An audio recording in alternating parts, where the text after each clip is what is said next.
Right. Khairatabad గణనాథుడు Hussain Sagar వైపు తరలుతున్నాడు. అక్కడ తాజా పరిస్థితి వివరించడానికి మా ప్రతినిధి సత్యనారాయణ లైవ్ లో సిద్ధంగా ఉన్నారు. సత్యనారాయణ, ప్రస్తుతం ఖైరతాబాద్ గణేశుడు ఎక్కడున్నారు? అక్కడి నుంచి హుస్సేన్ సాగర్ నిమజ్జన ప్రదేశానికి చేరుకోవడానికి ఎంత సమయం పడుతుంది? అక్కడ భక్తుల ఆనందోత్సాహాలు ఏ విధంగా ఉన్నాయి?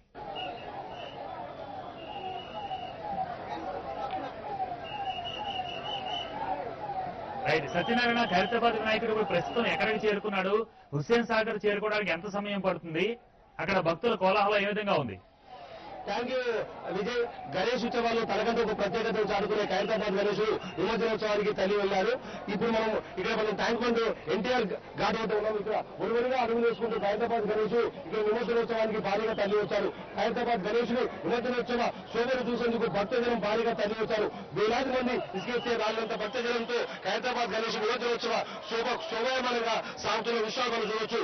భారీగా భక్తజనం ఖైరతాబాద్ గణేశుడికి తుదిమిడికలు పలికేందుకు భక్తులు భారీగా తల్లి వస్తున్న దృశ్యాలు మనం చూస్తున్నాం. అయితే ఎట్టి పరిస్థితుల్లో ఈ రోజు అర్ధరాత్రి వరకు ఖైరతాబాద్ గణేశుడి నిమజ్జనోత్సవాన్ని పూర్తి చేయాలని అధికారులు ముందస్తుగా ప్లాన్ చేశారు. అదేవిధంగా తెలంగాణ మార్చడం వల్ల ఎలాంటి ఇబ్బంది లేకుండా ఉండేందుకు ముందస్తుగా ఈ రోజు ఎట్టి పరిస్థితుల్లో ఈ నిమజ్జనోత్సవాన్ని కార్యక్రమాన్ని పూర్తి చేయాలనుకుంటున్నారు. అందులో భాగంగానే ఇప్పుడు ఖైరతాబాద్ గణేశుని ఈ రోజు అర్ధరాత్రి లోపే నిమజ్జనోత్సవానికి తీసుకొచ్చారు. మనం విజువల్ చూడవచ్చు. ఒడివడిగా అడుగులు వేస్తూ ఖైరతాబాద్ గణేశుడు తెలుపు